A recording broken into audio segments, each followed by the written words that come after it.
ಆಚಿ chilli powder ಸಖತ್ ಖಾರ ಬಣ್ಣ ಮತ್ತು ರುಚಿ ಆಚಿ ಚಿಲ್ಲಿ ಪೌಡರ್. ಸೋಷಿಯಲ್ ಮೀಡಿಯಾದಲ್ಲಿ ವಿಭಿನ್ನ ರೀತಿಯ ರೀಲ್ಸ್ಗಳನ್ನು ಮಾಡಿಕೊಂಡು ಪ್ರತಿಯೊಬ್ಬರನ್ನ ಕೂಡ ನಗಿಸ್ತಾ ಇದ್ದಂತಹ ಸುಧಾಕರ್ ಅವರು ಎಲ್ಲರೂ ಕೂಡ ಗೊತ್ತೇ ಇದೆ. ಯಾವಾಗ ಯಾರು ಹೇಗೆ ಬದಲಾಗ್ತಾರೆ ಅಂತ ಗೊತ್ತಾಗೋದಿಲ್ಲ. ಹೇಗೆ ನಮ್ಮನ್ನು ನಗಿಸಿದ್ರೋ ಅದೇ ರೀತಿ ಒಂದು ಟೈಮ್ನಲ್ಲಿ ಏನಪ್ಪ ಈ ಹುಡುಗ ಹಿಂಗೂ ಮಾತಾಡ್ಬಿಟ್ನಲ್ಲ ಅಂತೇಳಿ ಸೌಂಡ್ ಮಾಡಿದ್ದು ಇದೆ. ಇದೀಗ ಅಮೃತಾಂಜನ್ ಅನ್ನೋ ಸಿನಿಮಾ ಮೂಲಕ ಸ್ಯಾಂಡಲ್ವುಡ್ಗೆ ಎಂಟ್ರಿ ಕೊಟ್ಬಿಟ್ಟಿದ್ದಾರೆ. ಅವ್ರನ್ನ ಮಾತನಾಡಿಸ್ತಾ ಹೋಗ್ತೀನಿ. ಸರ್ ನಮಸ್ತೆ, ಹೇಗಿದ್ದೀರಾ? ಆರಾಮ, ನೀವು ಆರಾಮ? ನಿಮ್ಮ ರೀಲ್ಸ್ಗಳು ಭರ್ಜರಿಯಾಗಿ ನಮ್ಮನ್ನು ನಗುವಂತೆ ಮಾಡುತ್ತೆ, ಸಖತ್ತಾಗಿರುತ್ತೆ. ಆ್ಯಂಡ್ ನಮಗೆ ತುಂಬ ಸ್ಟ್ರೆಸ್ ಅಂತ ಅನಿಸ್ದಾಗ ಕೂತ್ಕೊಂಡು ನೋಡಿದ್ರೆ ಹೊಟ್ಟೆ ತುಂಬ ನಗ್ತೀವಿ ನಾವು. ಕಿರುಚಿತ್ರ ಮೂಲಕ ನಮ್ಮನ್ನು ನಗಿಸಿದ್ರೆ ಇದೀಗ ಸಿನಿಮಾಗೆ ಎಂಟ್ರಿ ಕೊಟ್ರಿ, ಹೇಗಿದೆ ಫೀಲು? ಸಿನಿಮಾ ಇವಾಗೇನು ಎಂಟ್ರಿ ಕೊಟ್ಟಿಲ್ಲ ಮ್ಯಾಮ್, 10 ವರ್ಷದಿಂದ ಮಾಡ್ತಾ ಇದ್ದೀನಿ. ಈಗ ಲೀಡ್ ಆಗಿ ಮಾಡ್ತಾ ಇರೋದು ಇದು ಫಸ್ಟ್ ಸಿನಿಮಾ. ಅದೇ ಅದೊಂಥರ ಭರ್ಜರಿ ಎಂಟ್ರಿ ಥರ. ಹಾಂ, ನೋಡ್ಬೇಕು ಜನ ಹೆಂಗೆ ಎಕ್ಸೆಪ್ಟ್ ಮಾಡ್ತಾರೆ ಅನ್ನೋದ್ರ ಮೇಲೆ ಡಿಸೈಡ್ ಆಗುತ್ತೆ ಅದು ಭರ್ಜರಿನ ಇಲ್ವಾ ಅಂತ. ಓಕೆ, ಅಮೃತಾಂಜನ್ ಜರ್ನಿ ಬಗ್ಗೆ ಹೇಳೋದಾದ್ರೆ? ಸೊ ಅದೇ ಮ್ಯಾಮ್, ನಮ್ಮ ಶಾರ್ಟ್ ಫಿಲಮ್ ಟೀಮ್ ಏನಿದೆ ಕಂಪ್ಲೀಟ್ ಅದೇ ಟೆಕ್ನಿಷಿಯನ್ಸು, ಅದೇ ಡೈರೆಕ್ಟ್ರು. ಸೊ ಅಮೃತಾಂಜನ್ನ ಫಸ್ಟ್ ಯಾರು ಡೈರೆಕ್ಟ್ ಮಾಡಿದ್ರಲ್ಲ ಶಾರ್ಟ್ ಫಿಲಮು, ಅವರೇ ಡೈರೆಕ್ಟ್ರು, ಎಡಿಟರು, ಕ್ಯಾಮ್ರಾಮ್ಯಾನು, ಆರ್ಟಿಸ್ಟು ಎಲ್ಲ ನಮ್ದು ಏನು ಶಾರ್ಟ್ ಫಿಲಮ್ಸ್ ಮಾಡ್ತಿದ್ವಿ ಯೂಟ್ಯೂಬ್ಗೆ ಅದೇ ಟೀಮ್ ಇಟ್ಕೊಂಡು ಒಂದು ಕಂಪ್ಲೀಟ್ ಸಿನಿಮಾ, ಒಂದು ಎಂಟರ್ಟೈನರ್, ಒಂದು ಥಿಯೇಟ್ರಲ್ಲಿ ನೋಡೋದಕ್ಕೆ ಏನೇನು ಎಮೋಷನ್ಸ್ ಬೇಕೋ ಅಷ್ಟೆಲ್ಲ ಪ್ಲೇಸ್ ಮಾಡಿರೋಂಥ ಸಿನಿಮಾ ಅಮೃತಾಂಜನ್. ಓಕೆ, ಜನರನ್ನ ನಗಿಸೋದಕ್ಕೆ ಅವರ ನಾಡಿ ಮಿಡಿತನ ಅರ್ಥ ಮಾಡ್ಕೊಂಡಿದ್ದಾರೆ. ಯಾವ ಥರ ನಗಿಸಿದ್ರೆ ಜನ ನಗ್ಬೋದು, ಯಾವ ಥರ ಮಾಡಿದ್ರೆ ಜನ ಖುಷಿ ಪಡ್ಬೋದು ಅನ್ನೋದನ್ನು. ಅದು ಹೇಗೆ ನಡೀತಾ ಇರುತ್ತೆ ತಯಾರಿ, ನಿಮ್ಮ ಪ್ರಯತ್ನಗಳು ಹೇಗೆ ಸಾಗ್ತಾ ಇರುತ್ತೆ ಅಂತ ಹೇಳಿ? ತುಂಬ ರಿಸರ್ಚ್ ಏನಿರಲ್ಲ ma'am. Like real life incidences ಏನು ನಡೀತಾ ಇರುತ್ತೆ ಅದನ್ನೇ ಪ್ಲೇಸ್ ಮಾಡೋದು ನಾವು. ಅದಕ್ಕೋಸ್ಕರನೇ ನಾವು ಜಾಸ್ತಿ ಕನೆಕ್ಟ್ ಆಗಿರೋದು ಜನಕ್ಕೆ. ಈಗ ಒಂದು ಮನೇಲಿ ಗಂಡ ಹೆಂಡತಿ ಮಧ್ಯೆ ಏನು ನಡೆಯುತ್ತೆ ಆ ಸೀನ್ಸೇ ಜಾಸ್ತಿ ಪ್ಲೇಸ್ ಮಾಡ್ತೀವಿ. ಇವಾಗ ನಾನು ಕುಡಿಯೋದ್ರ ಬಗ್ಗೆ ರೀಲ್ಸ್ ಮಾಡಿದ್ರೆ ಆ ಒಬ್ಬ ಕುಡ್ಕ ಬಾರಲ್ಲಿ ಕೂತ್ಕೊಂಡಾಗ ಏನು ಯೋಚನೆ ಮಾಡ್ತಾನೆ, ಅವ್ನು ಏನು ಬಿಹೇವ್ ಮಾಡ್ತಾನೆ ಅದನ್ನು ಪ್ಲೇಸ್ ಮಾಡಿ. ಸೊ ರಿಯಲ್ ಲೈಫ್ ಇನ್ಸಿಡೆನ್ಸ್ಗೆ ಕನೆಕ್ಟ್ ಆಗೋ ಥರ ಮಾಡಿರ್ತೀವಿ ಮೋಸ್ಟ್ ಆಫ್ ದ ಸೀನ್ಸ್. ಅದಕ್ಕೆ ಜನಕ್ಕೆ ಇಷ್ಟ ಆಗ್ತಾ ಇರೋದು. ಅಮೃತಾಂಜನ್ ಸಿನಿಮಾದಲ್ಲೂ ಕೂಡ ಹಂಗೆ ಇರುತ್ತೆ. ಓಕೆ, ರಿಯಲ್ ಲೈಫಲ್ಲಿ ಹಿಂಗೆ ತುಂಬ ಸ್ಟ್ರಿಕ್ಟ್ ಆಗಿರೋದ, ಹೇಗೆ ನಗಡೋದು ಎಲ್ಲ ಕಮ್ಮಿನಾ ಅಥವಾ ಹೇಗೆ ಅಂತೇಳಿ? ಬೇರೆಯವ್ರು ನಗ್ಸೋದ್ರಲ್ಲೇ ಟೈಮ್ ಪಾಸ್ ಆಗ್ತಾರೆ, ತುಂಬ ಸ್ಟ್ರಿಕ್ಟಾಗಿ ಕೂತ್ಕೊಂಡಿದ್ರಲ್ಲ, ಅದಕ್ಕೆ ಕೇಳಿದ್ರೆ? ಹಂಗೇನಿಲ್ಲ ಮ್ಯಾಮ್, ಇಂಟರ್ವ್ಯೂ ಅಲ್ವಾ, ಅದಕ್ಕೆ ಸ್ವಲ್ಪ ಸೀರಿಯಸ್ ಆಗಿ ಕೂತಿದ್ದೀನಿ, ಇಲ್ಲಾಂದರೆ ಜಾಲಿಯಾಗಿ ಮಾತಾಡ್ಬೋದಿತ್ತು. ಜಾಲಿಯಾಗೆ ಮಾತಾಡಿ. ಅಮೃತಾಂಜನ್ ಅಂದಾಗ ಈಗ ನಿಮ್ಮ ಉಳಿದವರೆಲ್ಲ ಹೇಳ್ತಾ ಇದ್ರು ಹೊಟ್ಟೆ ತುಂಬ ನಗಬಹುದು, ಎಮೋಷ್ನಲ್ ಕಂಟೆಂಟ್ಗಳಿದಾವೆ ಅಂತ ಹೇಳಿ. ನೀವು ಅವರು ನೋಡಿ, ಅವರು ಕಾರ್ತಿಕ್ ಅವ್ರು ಹೆಂಗೆ ನಗಿಸಿದ್ರು ಗೊತ್ತಾ? ನೀವು ನೋಡಿ ತುಂಬ ಸ್ಟ್ರಿಕ್ಟಾಗಿ ಕೂತ್ಕೊಂಡ್ಬಿಟ್ಟಿದ್ದೀರಪ್ಪ. ಏನಿಲ್ಲ, ಹೇಗಿದೆ ರೀಲ್ಸ್, ನಿಮ್ಮ ಸೋಷಿಯಲ್ ಮೀಡಿಯಾ ಜರ್ನಿ? ಇದೆಲ್ಲ ಇವಾಗ ತುಂಬ ಚೆನ್ನಾಗಿದೆ. ಶಾರ್ಟ್ ಫಿಲಮ್ಸ್ ಆಗಲಿ, ಸೋಷಿಯಲ್ ಮೀಡಿಯಾ ಥಿಂಗ್ಸ್ ಆಗಲಿ, ನಾವು ಅಂದ್ಕೊಂಡಿದ್ದಕ್ಕಿಂತ ಜಾಸ್ತಿ ಫೇಮ್ ಕೊಟ್ಟಿದ್ದಾರೆ, ದುಡ್ಡು ಕೊಟ್ಟಿದ್ದಾರೆ, ಲೈಫ್ ಕೊಟ್ಟಿದ್ದಾರೆ. ಬಟ್ ನಾವು ಬಂದಿದ್ದು ಸಿನಿಮಾ ಮಾಡೋಕ್ಕೋಸ್ಕರ. ಇದೆಲ್ಲ ಒಂದು ದಾರಿ ಅಷ್ಟೇ ಇಲ್ಲಿಗೆ ಬರೋದಕ್ಕೆ, ರೀಚ್ ಆಗೋಕ್ಕೆ ಜನಗಳನ್ನ. ಇದು ಚೆನ್ನಾಗಾಗಿದೆ, ಬಟ್ ಬಂದಿದ್ದು ಕನಸು ಸಿನಿಮಾಗೋಸ್ಕರ ಅಲ್ವಾ, ಸಿನಿಮಾನೇ ಮೇಯ್ನು. ಸೊ ಅದಕ್ಕೆ ಇವಾಗ ಅದನ್ನು ಮಾಡಿದ್ದೀವಿ. ಈಗ ಮೊದಲನೇ ಪ್ರಯತ್ನ ನೋಡಬೇಕು. ಓಕೆ, ಒಂದಷ್ಟು ತಲೆನೋವಿಗೆ ಕೂಡ ಸಿಕ್ಕಾಕೊಳ್ತೀರಾ, ಒಂದಷ್ಟು ಚರ್ಚೆಗಳಾಗುತ್ತೆ. ಒಂದು ಟೈಮಲ್ಲಂತೂ ನಿಮ್ಮದೇ ಒಂದು ಸುದ್ದಿ ಇತ್ತು ಜೋರಾಗಿ. ಆ ಟೈಮ್ ಹೇಗಿತ್ತು? ಅದ್ರ ಬಗ್ಗೆ ಮಾತಾಡೋದಾದ್ರೆ ಏನು ಹೇಳೋಕ್ಕೆ ಇಷ್ಟಪಡ್ತೀವಿ? ಈಗ ನಂಗೆ ಗೊತ್ತಿರೋ ಪ್ರಕಾರ ಟ್ರೈಲರ್ ರಿಲೀಸ್ಗೆ ಸಾಧ್ಯತೆ ಇದೆ, ಆ್ಯಕ್ಷನ್ ಪ್ರಿನ್ಸ್ ಧ್ರುವ ಸರ್ಜಾ ಅವ್ರು ಬರೋದು. ಸೊ ಅವತ್ತು ಆ ಥರ ಆಯಿತು, ಇವತ್ತು ನಿಮ್ಮ ಜೊತೆ ಅವ್ರು ನಿಲ್ಲುವಂಥ ಚಾನ್ಸಸ್ ಕಾಣ್ತಾ ಇದೆ ನಮಗೆ. ಯಾಕಂದರೆ ಹೊಸಬ್ರಿಗೆ ಯಾವತ್ತೂ ಅವ್ರು ಸಾಥ್ ಕೊಟ್ಟಿದ್ದಾರೆ, ಹೊಸಬರ ಪ್ರಯತ್ನಗಳಿಗೆ ಯಾವತ್ತೂ ಅವ್ರು ನಿಂತಿದ್ದಾರೆ. ಆ ದಿನಗಳ ಬಗ್ಗೆ ಹೇಳೋದಾದರೆ ಇವತ್ತು ಅವ್ರು ನಿಮ್ಮ ಸಿನಿಮಾಗೆ ನಿಲ್ಲೋ ಥರ ಇದೆ, ಏನು ಹೇಳೋಕ್ಕೆ ಇಷ್ಟಪಡ್ತೀವಿ? ಅಂದರೆ ಅದನ್ನು ಕನ್ಫರ್ಮ್ ಆಗಿಲ್ಲ. ಡೈರೆಕ್ಟ್ರು ಅವರು ಸ್ವಲ್ಪ ಕ್ಲೋಸು, ಅಂದರೆ ಮೀಟ್ ಮಾಡೋರು ರೆಗ್ಯುಲರಾಗಿ. ಸೊ ಅದನ್ನು ಡಿಸ್ಕಷನಲ್ಲಿದೆ. ಸೊ ಅದನ್ನು ಕನ್ಫರ್ಮಾಗಿ ಗೊತ್ತಿಲ್ಲ ನಮಗೆ. ಬಟ್ ಇನ್ ಕೇಸ್ ಬಂದರೆ ತುಂಬ ಹೆಲ್ಪ್ ಆಗುತ್ತೆ ನಮಗೆ. ಸೊ ಅವ್ರ ಫ್ಯಾನ್ ಬೇಸ್ ದೊಡ್ಡದಾಗಿದೆ.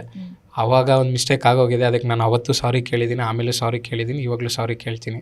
ಸೊ ಅದನ್ನು ಮತ್ತೆ ಅದ್ರ ಬಗ್ಗೆ ಮಾತಾಡೋಕ್ಕೇನು ಇಷ್ಟ ಇಲ್ಲ ನನಗೆ. ಸೊ ಅದು ಏನೋ ಗೊತ್ತಿಲ್ಲದೆ ಆಗಿದ್ದು ಮಿಸ್ಟೇಕು. ಸೊ ಮತ್ತೆ ಆ ಥರ ಮಾಡಲ್ಲ. ಸೂಪರ್. ಯಾಕೆ ರಿವ್ಯೂ ಹೇಳೋದು ಬಿಟ್ಟರೆ ಬೇಡ? ಅದೇ ಹೇಳಿದ್ನಲ್ಲ, ಒಂದೇ ಸಿನಿಮಾಗೆ ಸಾಕಾಯಿತು ಅಂತ. ಸಾಕಾಯ್ತು, ಇನ್ಯಾವತ್ತೂ ಆ ಪ್ರಯತ್ನ ಮಾಡೋದಕ್ಕೆ ಹೋಗಲ್ಲ. ಮುಂದಿನ ದಿನಗಳಲ್ಲಿ ಸುಧಾಕರ್ ಅವರಿಂದ ನಾವು ಏನೇನು ಎಕ್ಸ್ಪೆಕ್ಟ್ ಮಾಡ್ಬೋದು ಸಿನಿಮಾ ಇಂಡಸ್ಟ್ರಿಗೆ ಅಂತ ಹೇಳಿ? ಸಿನಿಮಾಗಳು ಈಗ ವಿಭಿನ್ನ ಪ್ರಯತ್ನದಲ್ಲಿ ಸಿನಿಮಾಗಳು. ಈಗ ಇನ್ನೊಂದು ಸಿನಿಮಾ ಅಲ್ಲೇ ಸ್ಕ್ರಿಪ್ಟ್ ಮುಗಿಸಿದ್ದೀವಿ. ಸೊ ಯುಗಾದಿಗೆ ಮುಹೂರ್ತ. ಸೊ ಡೆಫಿನೆಟ್ಲಿ ಈ ವರ್ಷದಲ್ಲಿ ಇನ್ನೊಂದು ಸಿನಿಮಾ ಮಾಡ್ತೀನಿ. ಓಕೆ, ನಿಮ್ಮ ಪೇರೆಂಟ್ಸ್ ಅಮೃತಾಂಜನ್ ಸಿನಿಮಾದ ಬಗ್ಗೆ, ನಿಮ್ಮ ಸ್ನೇಹಿತರು ಏನು ಹೇಳ್ತಾರೆ ಅಂತ ಹೇಳಿ? ಎಲ್ಲರೂ ನೋಡ್ಬಿಟ್ಟಿದ್ದಾರೆ ಆಲ್ರೆಡಿ ಸಿನಿಮಾ. ಒಂದು ಆಲ್ರೆಡಿ 6 months ಬ್ಯಾಕೆ ಸಿನಿಮಾ ನೋಡಿದ್ದಾರೆ. ಎಲ್ಲರೂ ಕಾನ್ಫಿಡೆಂಟ್ ಆಗಿದ್ದಾರೆ. ಓಕೆ, ಸೊ ಎಲ್ರಿಗೂ ಖುಷಿ ಇದೆ, ಗೊತ್ತು. ಎಲ್ಲರೂ ವೆಯ್ಟ್ ಮಾಡ್ತಾ ಇದ್ದಾರೆ ಜನರು ಮುಂದೆ ಸಿನಿಮಾ ಬರಲಿ ಅಂತ. ಯಾಕೆಂದರೆ ನಾವು ಒಂದು 6 months ಬ್ಯಾಕೆ 100 ಮೆಂಬರ್ಸ್ಗೆ ತೋರಿಸಿದ್ವಿ ಸಿನಿಮಾ. ನಾರ್ಮಲ್ ಆಡಿಯನ್ಸಸ್ಗೆ, ಜನರಲ್ ಆಡಿಯನ್ಸಸ್ಗೆ ಎಲ್ರಿಗೂ ಇಷ್ಟ ಆಗಿದೆ ಸಿನಿಮಾ. ಸೊ ಅದೇ ಕಾನ್ಫಿಡೆಂಟಲ್ಲಿ ಇದ್ದೀವಿ ಇವಾಗ. ಓಕೆ, ಕಿರುಚಿತ್ರ ಮಾಡೋದು ಈಸಿ, ಬಟ್ ಸಿನಿಮಾ ಮಾಡೋದಷ್ಟು ಈಸಿ ಇರೋದಿಲ್ಲ. ಹೇಗಿತ್ತು ಜರ್ನಿ? ಯಾವ್ದು ನೆನಪಲ್ಲಿ ಉಳಿಯುವಂಥ ಅಂಶ ಇದೆ ಅಂತ ಹೇಳಿ? ಸ್ವಲ್ಪ ಕಷ್ಟ ಆಗುತ್ತೆ, ಯಾಕೆಂದರೆ ಬಜೆಟ್ ಜಾಸ್ತಿ ಇರುತ್ತೆ, ಪ್ರಿಪ್ರೇಷನ್ಸ್ ಜಾಸ್ತಿ ಇರುತ್ತೆ. ಅದೆಲ್ಲ ಬಿಟ್ಟರೆ ಇನ್ನು ಶಾರ್ಟ್ ಫಿಲಮ್ಸ್ ಏನು ಮಾಡ್ತಿದ್ವಲ್ಲ, ಅದೇ ಶೂಟಿಂಗು, ಅದೇ ಪ್ಲ್ಯಾನಿಂಗು ಎಲ್ಲ ಸ್ಕೇಲ್ ಸ್ವಲ್ಪ ದೊಡ್ಡದಾಗಿರುತ್ತೆ ಅನ್ನೋದೊಂದು ಬಿಟ್ಟರೆ ಇನ್ನೇನಂತ ಡಿಫ್ರೆನ್ಸ್ ಕಾಣಿಸಿಲ್ಲ. ಬಟ್ ಸಖತ್ತಾಗಿರುತ್ತೆ ಸಿನಿಮಾ. ಹೌದಾ? ಆಡಿಯನ್ಸ್ಗೆ ನಿಮ್ಮ ಕಡೆಯಿಂದ ಪ್ರೀತಿಯಿಂದ ಕರೆಯೋದಾದ್ರೆ ಹೇಗೆ ಕರೀತೀರಾ? ಸಕ್ಕತ್ತಾಗಿ ಕರೀರಿ. ಅಲ್ಲ, ಕರೆಯೋದು ಏನಿಲ್ಲ. ನಮ್ಮ ಶಾರ್ಟ್ ಫಿಲಮ್ಸ್ ಬಂದು ನೋಡಿ ಅಂತ. ನಮ್ಮ ಶಾರ್ಟ್ ಫಿಲಮ್ಸ್ ಯಾರ್ಯಾರು ಯೂಟ್ಯೂಬಲ್ಲಾಗಲಿ ಸೋಷಿಯಲ್ ಮೀಡಿಯಾದಲ್ಲಿ ನಮ್ಮ ಕಂಟೆಂಟ್ಸ್ ಎಲ್ಲ ನೋಡಿ ಇಷ್ಟಪಟ್ಟಿದ್ದೀರೋ, ಡೆಫಿನೆಟ್ಲಿ ನಿಮಗೆ ಅಮೃತಾಂಜನ್ನು ಇವಾಗ ನೀವು ಇಷ್ಟಪಟ್ಟಿರೋ ಕಂಟೆಂಟ್ಸ್ಗಿಂತ ಚೆನ್ನಾಗಿರುತ್ತೆ. ಸೊ ದಯವಿಟ್ಟು ಥಿಯೇಟರ್ಸ್ಗೆ ಬಂದು ಸಿನಿಮಾ ನೋಡಿ. ಟೈಟಲ್ ಯಾಕೆ ಅದೇ ಇಟ್ಕೋಬೇಕು ಅಂತ ಅನ್ನಿಸ್ತು? ಅಂದರೆ ನಮ್ಮ ಟೀಮ್ಗೆ ಅದೇ ಅಲ್ವಾ ಹೈಲೈಟ್. ಇವಾಗ ನಾವು ಯಾರೇ ಕೇಳಿದ್ರು ಅಮೃತಾಂಜನ್ ಟೀಮ್ ಅವರಲ್ವಾ ಅಂತಲೇ ಅನ್ನೋದು. ಆ ಶಾರ್ಟ್ ಫಿಲಮ್ಸ್ ಯಾವುದೇ ನೋಡಿದ್ರು. ಸೊ ನಾವು ಅವಾಗ ಯೋಚನೆ ಮಾಡಿದ್ದು ಕರೆಕ್ಟ್ ಅಲ್ವಾ, ಅದೇ ನಮಗೆ ಒಂದು ಇನ್ವಿಟೇಷನ್ ಕಾರ್ಡು. ಸೊ ಅದನ್ನೇ ಪ್ಲೇಸ್ ಮಾಡ್ಕೊಂಡೇ ಮಾಡೋಣ ಅಂತಲೇ ಮಾಡಿರೋದಷ್ಟೇ. ನಿಮ್ಮ ಡೈರೆಕ್ಟ್ರ್ ಬಗ್ಗೆ ಹೇಳೋದಾದರೆ, ನಿಮಗೆ ಯಾರು ಈ ನಿಮಗೆ ಬೆನ್ನೆಲುಬಾಗಿ ನಿಂತರು ಅವ್ರ ಬಗ್ಗೆ ಮಾತಾಡೋದಾದರೆ? ಡೈರೆಕ್ಟ್ರ್ ಅವರೇ, ನಮ್ಮ ಅಮೃತಾಂಜನ್ ಯಾರು ಮಾಡಿದ್ರಲ್ಲ ಅವರೇ ಡೈರೆಕ್ಟ್ರು. ಸೊ ಎಲ್ಲ ಒಂದು 2 years ಪ್ರೋಸೆಸ್ಸು. ಅವರು ಕೂಡ ಶಾರ್ಟ್ ಫಿಲಮ್ಸ್ ಎಲ್ಲ ಕಂಪ್ಲೀಟಾಗಿ ಸ್ಟಾಪ್ ಮಾಡಿ ಸಿನಿಮಾನೇ ಕಾನ್ಸಂಟ್ರೇಟ್ ಮಾಡಿ ಸಿನಿಮಾ ಮಾಡಿದ್ದು. ಇನ್ವೆಸ್ಟರ್ಸ್ ಬಂದುಬಿಟ್ಟು ನನಗೆ ಬೇಕಾಗಿರೋರೆ. ಸೊ ನಮಗೋಸ್ಕರನೇ ಸಿನಿಮಾ ಮಾಡಿದವ್ರು. ಆ್ಯಕ್ಚುಲಿ ಅವ್ರೇನು ಸಿನಿಮಾ ಮಾಡಬೇಕು ಅನ್ನೋ ಇಂಟ್ರೆಸ್ಟ್ ಏನಿರಲಿಲ್ಲ. ನನಗೊಂದೇನೋ ಒಂದು ಪ್ಲ್ಯಾಟ್ಫಾರ್ಮ್ ಸೆಟ್ ಮಾಡೋಕ್ಕೋಸ್ಕರನೇ ಸಿನಿಮಾ ಮಾಡಿರೋದು. ಸೊ ಅವರು ಕಾನ್ಫಿಡೆಂಟ್ ಆಗಿದ್ದಾರೆ. ಅವ್ರು ಏನು ಬಂಡವಾಳ ಹಾಕಿದ್ರು ಇಲ್ಲ, ಸಿನಿಮಾ ಚೆನ್ನಾಗಿ ಮಾಡೋರೇನೋ ಒಂದು ಖುಷಿ ಅವ್ರಿಗೂ ಇದೆ. ಸೊ ರೀಸೆಂಟಾಗೂ ಅದೇ ಹೇಳ್ತಿದ್ರು. ಸಿನಿಮಾ ನೋಡಿದಾಗ ನನಗೆ ಅನ್ಸಿದ್ದು ಯಾರೂ ಹೊಸೊಬ್ರು ಅನಿಸ್ಲಿಲ್ಲ. ಆ್ಯಕ್ಟಿಂಗಲ್ಲಾಗಲಿ ಸಿನಿಮಾ ಮೇಕಿಂಗಲ್ಲಾಗಲಿ. ಸಿನಿಮಾ ರಿಸಲ್ಟು ಏನಾದರೂ ಆಗ್ಬೋದು, ಬಟ್ ಎಫರ್ಟ್ಸ್ ಅಂದರೂ 100% ಇದೆ ಅಂತ ಅವರು ಖುಷಿಯಾಗಿದ್ದಾರೆ. ನಿಮ್ಮ ಕಂಟೆಂಟ್ಗಳು, ನಿಮ್ಮ ರೀಲ್ಸ್ಗಳನ್ನ ಇನ್ನೊಬ್ರು ಮಾಡ್ತಾರಲ್ಲ, ಅವಾಗ ಸುಧಾಕರ್ ಅವ್ರು ಯಾವ ರೀತಿ ಎಂಜಾಯ್ ಮಾಡ್ತಾರೆ ಅದನ್ನು ನೋಡಿ ಅಂತ ಹೇಳಿ? ಇಲ್ಲ, ಆ ಥರ ತುಂಬ ಕಂಟೆಂಟ್ಸ್ ಇವಾಗ ರೆಗ್ಯುಲರಾಗಿ ಮಾಡ್ತಾನೆ ಇರ್ತಾರೆ. ನಾನೇನೋ ಕಂಟೆಂಟ್ಸ್ ಮಾಡೋದು, ಬೇರೆ ಲ್ಯಾಂಗ್ವೇಜ್ ಅವರು ಕೂಡ ನಮ್ಮನ್ನು ಕಾಪಿ ಮಾಡ್ತಾರಲ್ಲ, ಅದು ಆವಾಗ ತುಂಬ ಖುಷಿ ಆಗುತ್ತೆ. ಎಷ್ಟು ಅರ್ನಿಂಗ್ಸ್ ಇದೆ ಅಂತ ಹೇಳಿ ಅದೆಲ್ಲ ಸೀಕ್ರೆಟ್. ಬಟ್ ಆದ್ರೂ ಕೂಡ ಒಂದಿದೆ, ಸಖತ್ತಾಗಿ ದುಡಿತಾರಪ್ಪ, ಲಕ್ಷ ದುಡಿತಾರಪ್ಪ. ದುಡಿತೀರಾ? ಲೈಫ್ ಸೂಪರ್ ಆಗಿದೆ ಇದರಿಂದ. ಇದೆ ಸೋಷಿಯಲ್ ಮೀಡಿಯಾದಿಂದ. ಸೂಪರ್. ಏನು ಹೇಳ್ತೀವಿ, ಸೋಷಿಯಲ್ ಮೀಡಿಯಾ ಹೆಂಗೆ ನಿಮಗೆ ದೇವ್ರ ಥರ ಕಾಣಿಸುತ್ತೆ ಅಂತೇಳಿ? ದೇವ್ರ ಥರನೇ ಅದು ಎಲ್ಲ ಅಂದರೆ ಸಖತ್ ಕಷ್ಟ ಆಗ್ಬಿಟ್ಟಿರೋ ಜೀವನ. ಅದಿಲ್ಲ ಅಂದಿದ್ರೆ ನೀವು ಏನು ಮಾಡ್ತಿದ್ರಿ ಅಂತ ಹೇಳಿ? ಇನ್ನೊಂದು ಸ್ವಲ್ಪ ಸೈಕಲ್ ಜಾಸ್ತಿ ಹೊಡಿಬೇಕಿತ್ತು ಸಿನಿಮಾ ಮಾಡೋಕ್ಕಷ್ಟೇ. ಬಟ್ ಪ್ರಯತ್ನ ಅಂತೂ ಸಿನಿಮಾ ಮಾಡೋಕ್ಕೆ ಇರೋದು. ಓಕೆ, ಯಾರು ಸ್ಫೂರ್ತಿ ಇಂಡಸ್ಟ್ರಿಯಲ್ಲಿ ನಿಮಗೆ? ಎಲ್ಲರೂ ಸ್ಫೂರ್ತಿ ಆಗ್ತಾರೆ ಮ್ಯಾಮ್.